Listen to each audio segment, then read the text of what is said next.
Hello students, Mr. Bockold here. I'm at my home computer today, so forgive the poor audio quality here. All right, so let's go ahead and hop into this week's assignment. All right, you are going to do a writing assignment here and tiny love stories, and you're going to read some and you're going to write your own. Now, before you do that, you're going to do a warm-up here, and this activity right here on this page is only meant to take you 5 minutes or less. So who or what do you love? So use the submit assignment box right here, and then you're going to type your answer right here. Now use paragraph form, don't write a list, it's more of a paragraph. So a relationship that has a significant impact on my life is, and then go ahead and finish it up. Keep in mind that relationship can be with anyone or anything that's important to you. For example, friends, parents, siblings, grandparents, romantic partner, crush, pet, phone, video game, hobby, team, teacher, a country, city, or anything else. You might also consider things that you once loved but left you heartbroken, like an old friend, a past love, deceased pet, or a sports um, or sport you decided to quit. So go ahead and take a few minutes to write that. 5 minutes, no longer than that, and then go ahead and submit that. That's more of a warm up. Then you're going to go to the next assignment, which is where you make your money for the day, and then you are going to make a copy of this. Let me zoom in a little bit and I'll show you what this is. And tiny love stories. This is what you're going to do today. So, first off, Tiny Love Stories is a column from the New York Times Modern Love column. And every week they ask their readers to send in their love stories, 100 words or fewer. And then they curate the best ones for the week and they publish them in an article. So you are going to pick three of them and then you are going to annotate them. But just to kind of give you a heads up on this, this one I'll read to you. This is a wonderful story by Julia, and this may capture your Valentine's Day experience. I'm not sure. Here it is. Hey is not hey. Hey, his message read. My heart fluttered. One Y may have left me upset, but the second Y, that was promising. Such a simple yet ambiguous greeting. Did he want to hang out? Was he going to confess his love? Oh, he was typing a double text. It was my lucky day. I broke a sweat waiting for his response. How should I respond? Hi, I'm in love with you. My message had to show the same amount of interest as his. He responded. Sorry, didn't mean the extra Y. Oh.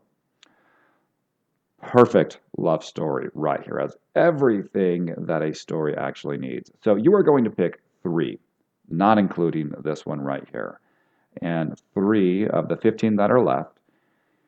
And I want you to annotate them, but because you're going to write your own, you are going to annotate it like a writer. So think about the following when you are annotating. What types of relationships are explored in these stories you read? In what ways are they similar? What ways are they different? Every narrative has a tension or conflict. Identify what the conflict is.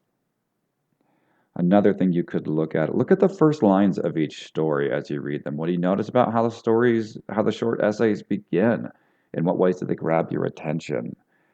Other things, they often take place in a particular setting. So, how did you notice that these authors created a sense of setting with only 100 words or fewer?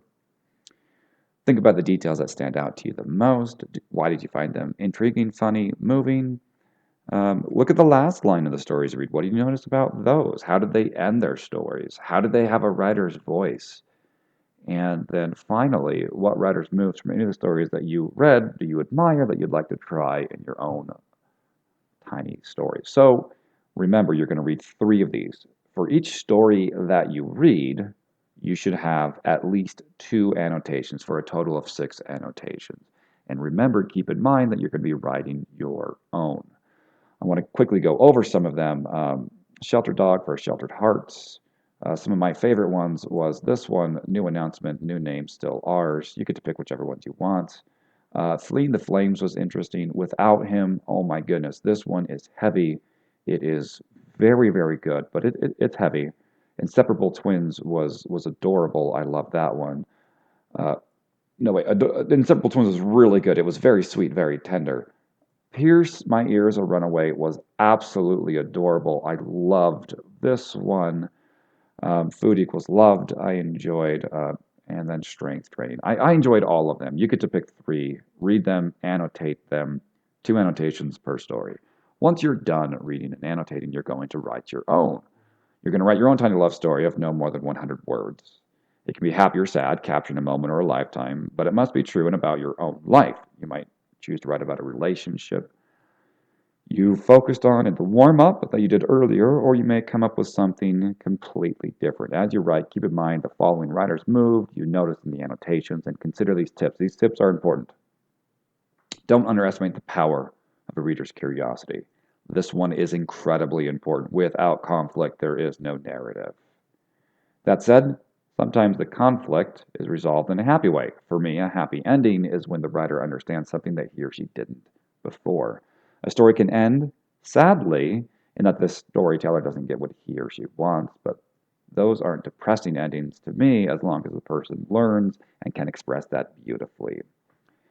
And then this one right here, pay close attention to this. In many cases, the pretty good essay is stopped from being more, sorry, the pretty good essay is stopped from being more by an ending that fails to boost it to another level. The ending is where the writer's thinking and understanding and level of sophistication comes to full bloom. The ending is where the emotional impact remains flat or fizzles or soars. The ending, when well done, can feel simultaneously inevitable and surprising.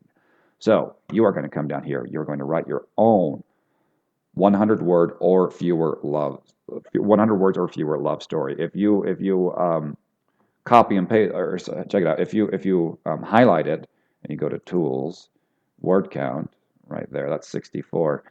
If you learn that your essay is 103 words, you're going to have to go back and revise and get rid of a few words. What can you cut? So this is actually going to be quite difficult. So be sure you include your title. Make sure you really grab your reader's attention in your first line. Include only details that are necessary. And finally, you need to make sure you have a conflict. You are the narrator, obviously. Something is going to get in the way of you achieving your goals or whatever it is that you want. What is that conflict? And then finally, make sure you end this with a wonderful, powerful line at the very end that wraps it up. If you would like, you can post your 100-word love story in the comments of this lesson plan from the Learning Network. If you do so, I will give you extra credit. You'll notice 42 people here. A lot of students from New Ames have posted theirs. You can scroll down. You can see them. It was last week that they did it. Let me see. Okay, yeah. If you do it, take a screenshot. Remember, it's Windows Shift S. You can copy that, write your own story, and then paste it right there. And if I see this, that you had that pasted, I will give you extra credit. Okay, folks, this is Mr. Balkelt. Keep writing, keep learning.